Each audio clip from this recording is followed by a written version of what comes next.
Warahmatullahi wabarakatuh. Teman-teman, hari ini kita akan mempelajari atau akan mempraktekkan pemantulan cahaya pada cermin.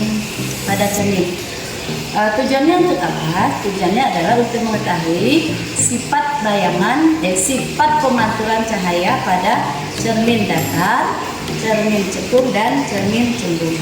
Alat yang digunakan yaitu ini ada kit optik ya, dimana di kit optik ini sudah tersedia semua alat yang ada. Nah, kita ambil dari kit ini yaitu rel presisi satu, dan kakinya kita ambil ya. Ini kakinya kita pasang seperti ini, tadinya terlepas tapi kita pasang. Lalu ini ada tumpakan beton jepit, ada 3, kita berikan 3. Lalu alat yang berikutnya adalah lensa di convex ya, dengan jarak fokus itu plus 100 mm ya. Lalu di sini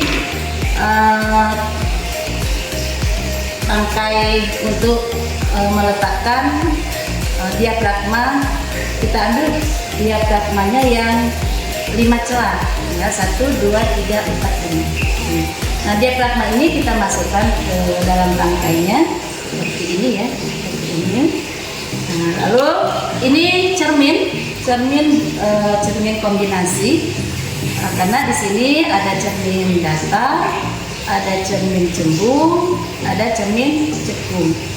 Lalu ini lampu sudah ada di kit, tadinya dilepas tapi ini sudah dipasang ya, Nah, sekarang kita akan merangkai alat.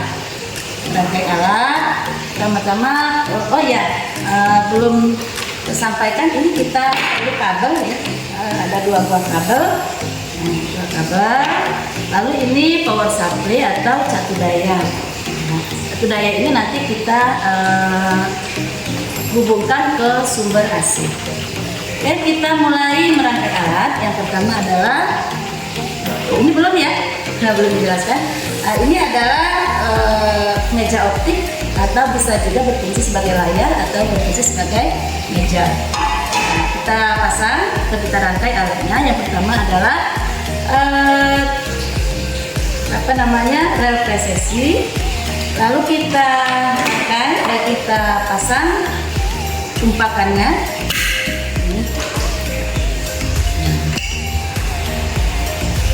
Pasang,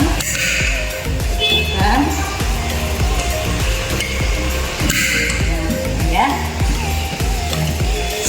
Lalu kita pasang ini yang sebelah kanan, ini dekat dengan layar. Lalu ini lensa ya, lensanya. Lalu ini lampu kita dekatkan dengan sumber ya. Lalu lampu kita hubungkan dengan catu daya atau power supply. Nah, kita ambil yang tegangan DC ya. Nah, ini DC ya. Kalau yang ini AC, kalau yang ini DC. Nah, kita hubungkan kabel merah ke tombol merah, dan kabel hitam kita hubungkan dengan tombol hitam. Nah, lalu meja optik kita letakkan di sini. Ini kalau misalkan kita pasang seperti ini, berarti yang ini lebih rendah, yang ini lebih tinggi ya. Nah, kalau misalkan kita pasangnya begini, nanti cahayanya agak kurang terlihat. Pasang seperti ini. Lalu kita letakkan kertas di sini untuk menggambar. Ini untuk gambar nanti dengan penggaris ya. Nah, kita letakkan ini cermin pertama itu cermin datar dulu. Ini setelah kita hubungkan ke listrik AC, lalu kita nyalakan. Kita ambil yang 12 volt. Kenapa diambil 12 volt? Karena ruangan ini terang ya. Nanti kita kalau tidak mengambil voltase yang besar, lampunya akan agak redup sehingga kurang terlihat. Tapi kalau kita percobaannya di tempat yang gelap, kita bisa mengambil 6 atau 9 saja. Nah, sekarang saya akan mengambil yang 12 volt ya. Oh ya, bentar, ini belum nyala. Gitu ya. Oke. Ini kalau yang cuma 3 volt kecil belum terlihat di sini. Lalu kita tambahkan 6 volt. Ini sudah ada ya, sudah terlihat. Tapi belum jelas karena ini ruangan kita masih terang. Kalau di tempat yang gelap ini sudah bisa. Kita ambil 9, itu sangat terang juga. Nah, karena ini ruangannya terang ya, maka saya ambil 12. Oke. Nah, sekarang kita akan memperhatikan bagaimana sifat pemantulan cahaya yang terbentuk pada cermin datar, cekung, dan cembung. Nah, sekarang kita perhatikan cahaya yang dipantulkan oleh cermin datar. Ini bisa terlihat ya. Ini kalau misalkan kita pasang cerminnya lurus, ya, maka cahaya akan dipantulkan lurus kembali. Cuman ada bedanya, kalau misalkan cahaya yang datang di sini agak tebal, maka cahaya yang dipantulkan itu kecil-kecil itu ya, terlihat ya. Dan sebaliknya kalau misalkan dari sini kecil, maka nanti dia akan dipantulkan itu tebal. Nah, kalau misalkan kita miringkan sedikit, nah maka ini akan terbentuk seperti ini, ya. Nah, nanti lama-kelamaan di sini akan ada titik potong. Nah, ini untuk cermin datar ya. Sekarang bagaimana kalau cermin cekung? Ya, kita putar, kita hadapkan ke lensa itu bagian cekungnya. Nah, ini bagian cekung kalau. Nah, walaupun kita luruskan, tapi tetap nanti akan ada perpotongan di sini. Ya. Tapi sulit untuk dilihat, maka kita miringkan saja seperti ini. Nah, miringkan ya. Nah, ya. Dengan dimiringkan seperti ini, maka ini sinar datang lurus mengenai cermin cekung akan dipantulkan sini.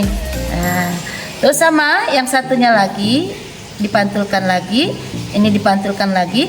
Nah, di sini nanti akan mengumpul cahayanya di sini. Mengumpul, maka kita bisa membuktikan bahwa sifat dari pemantulan cahaya pada cermin cekung itu bersifat konvergen atau mengumpulkan cahaya, maka cahayanya akan terkumpul di sini.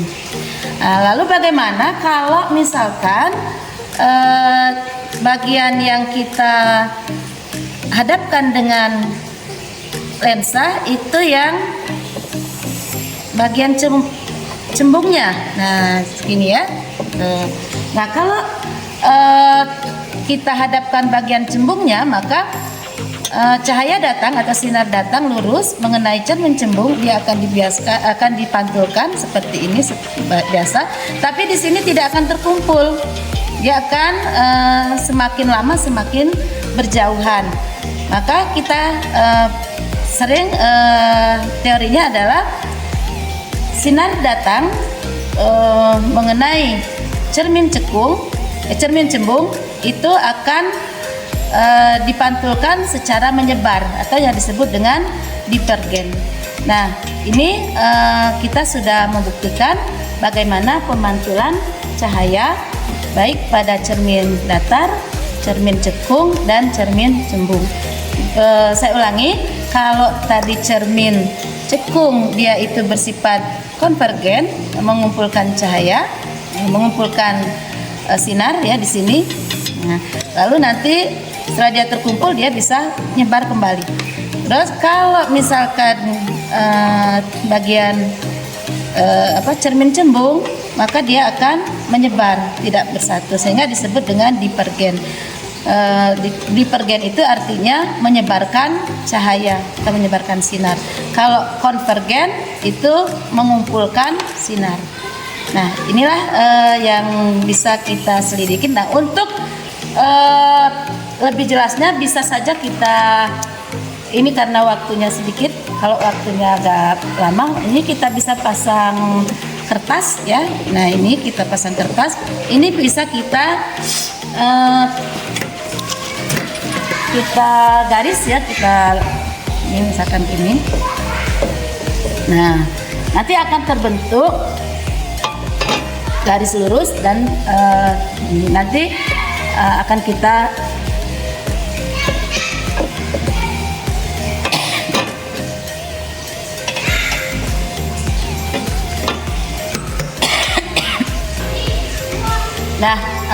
inilah percobaan pemantulan cahaya pada cermin, di mana tadi tujuannya adalah untuk mengetahui sifat pemantulan cahaya pada cermin, ya, cermin cekung dan cermin cembung. Ini saja yang bisa dipraktekkan pada hari ini. Terima kasih atas perhatiannya. Assalamualaikum warahmatullahi wabarakatuh.